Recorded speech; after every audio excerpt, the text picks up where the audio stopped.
On the evening of August 15, 1971, President Richard Nixon interrupted the most popular television show in America, Bonanza, to deliver an announcement that would change the world forever.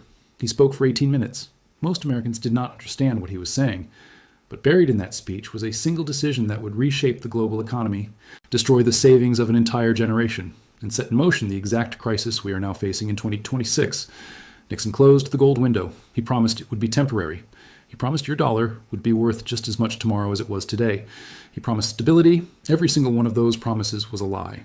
Within a decade, gold went from $35 an ounce to over $800 an ounce. The dollar lost more than half its purchasing power. Inflation hit 14%. Unemployment and inflation rose together for the first time in history, creating a nightmare economists did not even have a word for until they invented one: stagflation. And here is what nobody talks about. The exact same pattern that led to that disaster is repeating right now. The same overspending, the same money printing, the same denial, and the same promises that this time will be different. It will not be different. And by 2026, we may finally see why. Let me take you back to the beginning, because this story starts not in 1971, but in 1944. As World War II was ending, representatives from 44 nations gathered at a resort in Bretton Woods, New Hampshire. Their mission was to create a new global financial system, one that would prevent the chaos and currency wars that had helped cause both the Great Depression and the war itself. The system they designed was elegant. Every country would peg its currency to the United States dollar at a fixed exchange rate. And the United States dollar would be backed by gold at $35 per ounce. Any foreign government could exchange their dollars for physical gold at that price. The dollar became the anchor of the entire world economy.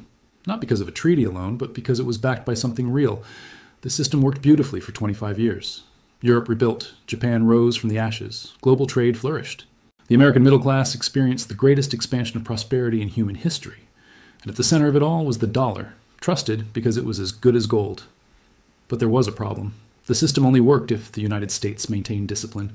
It only worked if America did not print more dollars than it had gold to back them. It only worked if the anchor remained heavy enough to hold the entire ship in place. America did not maintain discipline. It started slowly. In the 1960s, President Lyndon Johnson launched two massive spending programs simultaneously. The first was the Vietnam War, which was costing billions of dollars every year and showing no signs of ending. The second was the Great Society, an ambitious expansion of domestic programs including Medicare, Medicaid, education funding, and anti-poverty initiatives. Both programs were popular. Neither was fully paid for. Instead of raising taxes or cutting other spending, the government simply printed more money. The Federal Reserve expanded the money supply year after year to cover the growing deficits. By the late 1960s, there were far more dollars circulating in the world than there was gold in Fort Knox to back them. Foreign governments noticed. The French were the first to call America's bluff. President Charles de Gaulle saw what was happening, and he did not like it. He called the dollar as special status, an exorbitant privilege that allowed Americans to live beyond their means at the expense of everyone else. In 1965, de Gaulle announced that France would begin exchanging its dollar reserves for gold. He sent a warship to New York to collect French gold from the Federal Reserve vaults. Other countries followed. Switzerland, Germany, the Netherlands. One by one, they began quietly converting their dollars to gold. America's gold reserves, which had stood at over 20,000 metric tons at the end of World War II, began to shrink. By 1971, the United States had only about 10,000 tons left, less than half of what it had held at the peak. And still, the money printing continued. Still, the deficits grew. Still, American leaders pretended nothing was wrong. By the summer of 1971, the situation was critical. Foreign governments held far more dollars than America had gold to redeem. If everyone tried to cash in at once, the entire system would collapse. On August 5th, Congress released a report warning that the dollar needed to be devalued. On August 9th, Switzerland left the Bretton Woods system entirely. On August 11th, Britain requested that $3 billion in gold be prepared for transfer from Fort Knox. The end was coming. Everyone could see it. The only question was what America would do. On August 13th, 1971, Nixon gathered his top advisors at Camp David for a secret meeting. For 3 days, they debated options. Treasury Secretary John Connally pushed for bold action. Federal Reserve Chairman Arthur Burns warned of the consequences.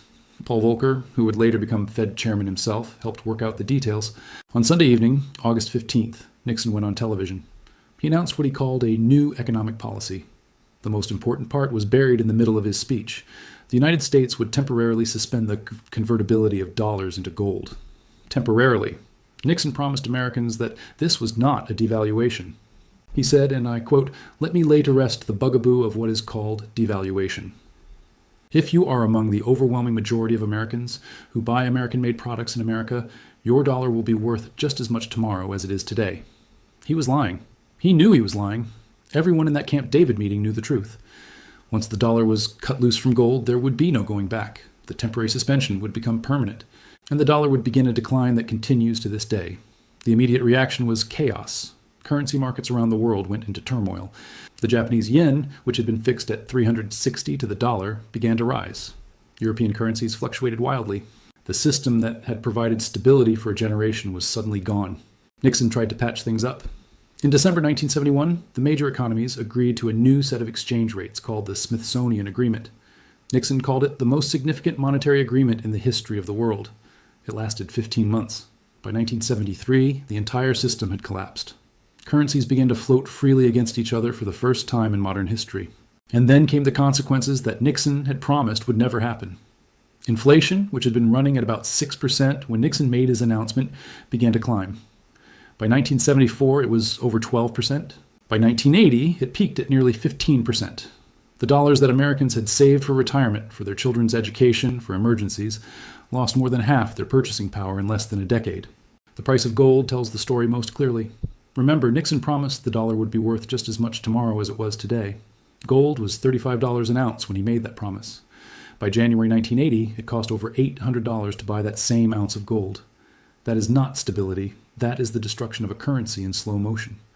But inflation was only part of the nightmare. Unemployment also rose, from around 4% in the late 1960s to over 7% by the mid-1970s. Traditional economics said this was impossible. Inflation and unemployment were supposed to move in opposite directions.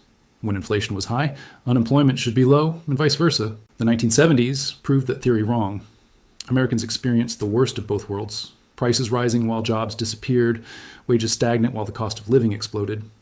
Economists had to invent a new word for this phenomenon: stagflation. It took over a decade to bring inflation under control. In 1979, Federal Reserve Chairman Paul Volcker raised interest rates to nearly 20%, the highest in American history. The result was the worst recession since the Great Depression. Unemployment hit 10%. Businesses failed by the thousands. Entire communities were devastated. This was the true cost of Nixon's decision, not just the immediate chaos, but years of economic pain as the country struggled to recover from the addiction to easy money that had made the crisis inevitable. Now here's the part that should keep you awake at night. Everything that led to the 1971 crisis is happening again right now. The same patterns, the same mistakes, the same denial.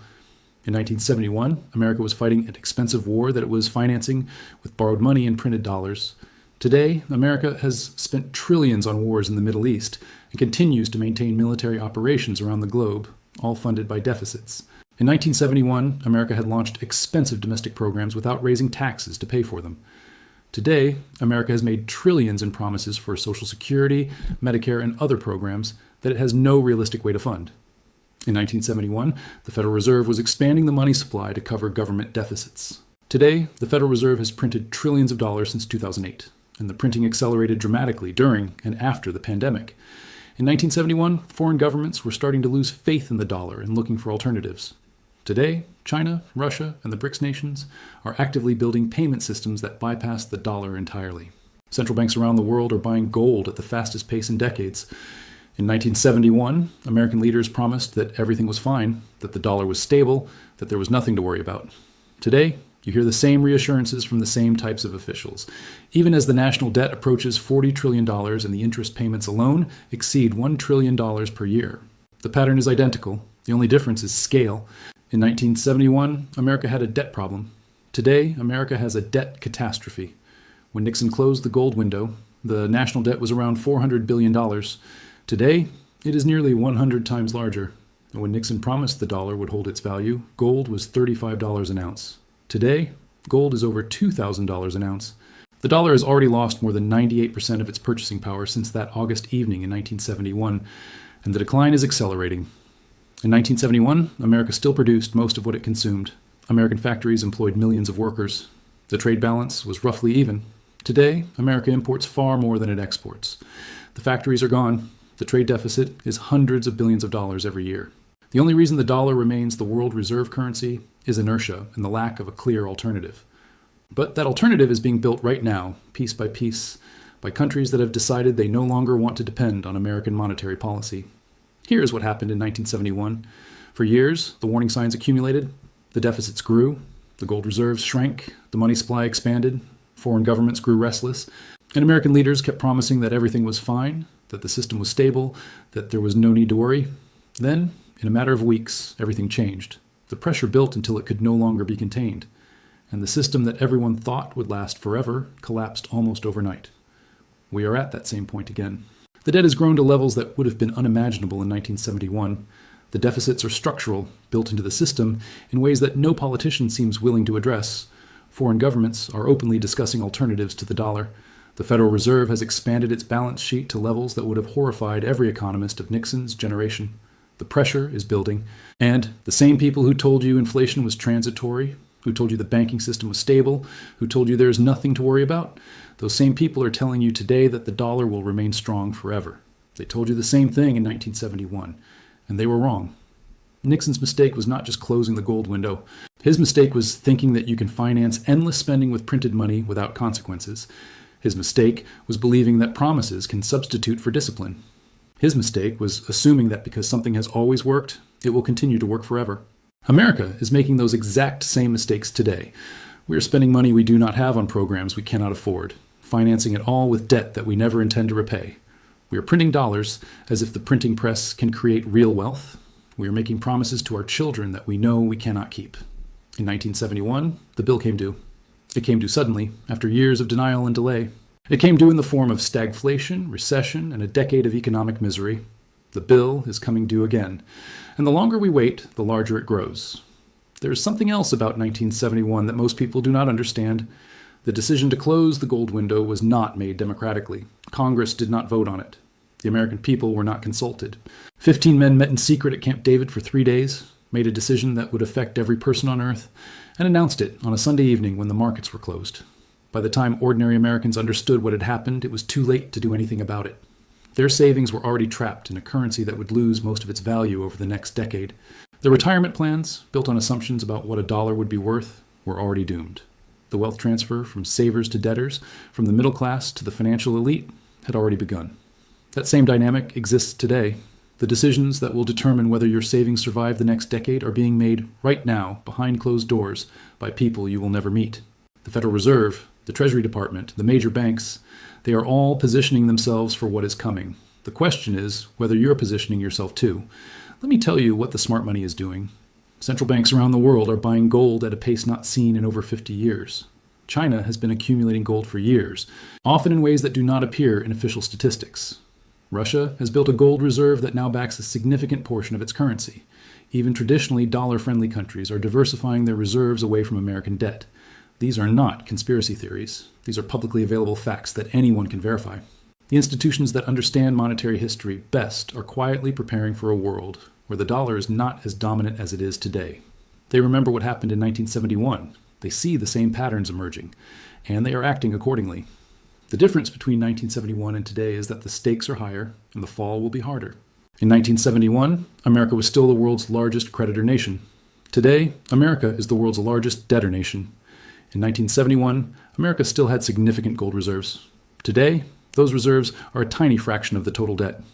In 1971, there was no alternative to the dollar. Today, alternatives are being built and tested every single day. When Nixon made his announcement, he was buying time. He was kicking the can down the road, hoping that future generations would figure out how to solve the problem he was creating. Well, we are those future generations, and the can has finally reached the end of the road. I'm not telling you to panic. I'm telling you to prepare. In 1971, the people who saw what was coming and protected themselves survived the chaos that followed. The people who believed the promises, who trusted that their dollars would hold their value, who assumed the government would never let them down, those people lost everything. The same choice faces you now. You can believe the same promises from the same types of people who were wrong 50 years ago. Or you can look at the pattern, learn from history, and prepare for what is coming. Nixon said the suspension would be temporary. It has been over 50 years. He said your dollar would be worth just as much tomorrow. It has lost 98% of its value. The 1971 mistake is not just happening again. It never stopped. We have been living inside that mistake for 5 decades, and the final chapter is still being written. The question is whether 2026 will be the year when the bill finally comes due. History suggests it will come sooner than anyone expects. The men who gathered at Camp David in August 1971 thought they were solving a problem. They were not. They were postponing a reckoning and making it worse in the process.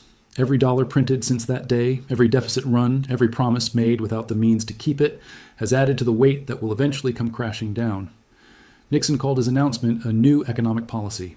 In reality, it was the beginning of an experiment that is still running today. An experiment to see how long a country can live beyond its means. An experiment to see how much debt can be accumulated before creditors lose faith. An experiment to see whether a currency can survive without anything real to back it. For 50 years, the experiment has continued. For 50 years, the debt has grown. For 50 years, the dollar has declined. And for 50 years, Americans have been told not to worry, that deficits do not matter, that the dollar is backed by the full faith and credit of the United States government. But faith is not infinite. Credit is not unlimited.